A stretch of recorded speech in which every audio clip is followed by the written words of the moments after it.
America ने आधिकारिक रूप से विश्व स्वास्थ्य संगठन WHO से बाहर निकलने की घोषणा की है। विदेश मंत्री मार्को रूबियो और स्वास्थ्य सचिव रॉबर्ट कैनेडी ने संयुक्त बयान में संगठन की नौकरशाही, कोविड-19 महामारी के कुप्रबंधन और अमेरिका जनता पर पड़े प्रभावों को कारण बताया। उन्होंने स्पष्ट किया कि आगे अमेरिका की भागीदारी केवल औपचारिक वापसी प्रक्रिया तक सीमित रहेगी। तिरुवनंतपुरम में जनसभा को संबोधित करते हुए पीएम मोदी ने कहा कि बंगाल में सत्ता परिवर्तन के बाद वामपंथी दल हाशिए पर चले गए हैं, लेकिन केरल में LDF-UDF की बारी बारी से सत्ता साझा करने की सांठगांठ जारी है। उन्होंने आरोप लगाया कि 5 साल तुम 5 साल हम की राजनीति से राज्य ठहर गया है। मोदी ने आह्वान किया कि केरल को आगे ले जाने के लिए LDF-UDF गाठजोड़ को तोड़कर परिवर्तन लाना होगा।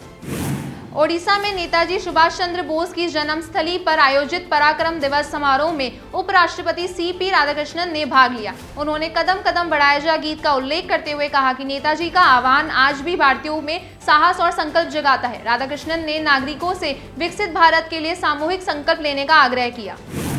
भारतीय सेना ने बेंगलुरु स्थित भारतीय विज्ञान संस्थान IISc के साथ एक समझौता ज्ञापन MOU पर हस्ताक्षर किए। इस सहयोग का उद्देश्य पूरी तरह स्वदेशी कृत्रिम बुद्धिमत्ता आधारित प्रणाली विकसित करना है। समझौते के जरिए डिजिटल सूचना परिदृश्य की नई चुनौतियों का समाधान खोजने पर जोर दिया गया है। नई दिल्ली में कर्तव्य पथ पर गणतंत्र दिवस परेड की फुल ड्रेस रिहर्सल आयोजित हुई। इस रिहर्सल में भारत की समृद्ध विरासत, सैन्य शक्ति और सांस्कृतिक विविधता का भव्य प्रदर्शन किया गया। सशस्त्र बलों की टुकड़ियों और विभिन्न राज्यों की झांकियों ने देश की विविध ताकतों और समावेशी संस्कृति की झलक पेश की।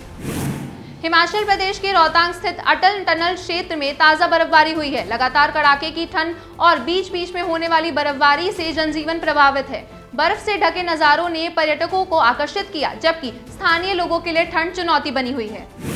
भाजपा राष्ट्रीय प्रवक्ता सुधांशु त्रिवेदी ने सवाल उठाया कि यदि कोई विधेयक संसद से पारित हो चुका है और सुप्रीम कोर्ट ने उस पर कोई आपत्ति नहीं जताई है, तो क्या किसी राज्य विधानसभा को उसके खिलाफ विधेयक पारित करने का संवैधानिक अधिकार है? उन्होंने कहा कि ये गंभीर संवैधानिक प्रश्न है। त्रिवेदी ने राज्यों को ऐसी पहल पर स्पष्टता की मांग की। प्रधानमंत्री नरेंद्र मोदी ने वर्कला स्थित शिवगिरी मठ में श्री नारायण धर्म संगम ट्रस्ट से जुड़े स्वामियों से मुलाकात की। उन्होंने सामाजिक सेवा, शिक्षा, अध्यात्म और जन कल्याण में उनके योगदान को सराहते हुए कहा कि हमारे सामाजिक ताने बाने को मजबूत करता है। मोदी ने बताया कि श्री नारायण गुरु के आदर्श आज भी समानता, सद्भाव और गरिमा को बढ़ावा देते हैं।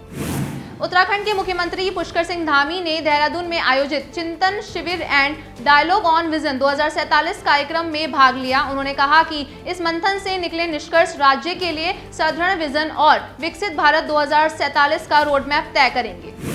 महाराष्ट्र के CM देवेंद्र फडणवीस ने दावोस वर्ल्ड इकोनॉमिक फोरम 2026 में ब्रुक ग्रुप के कॉर्पोरेट डेवलपमेंट हेड जॉन वेटरली से मुलाकात की। चर्चा में भारत में निवेश और एलिवेटेड रोड इंफ्रास्ट्रक्चर में सहयोग के अवसर पर जोर दिया गया।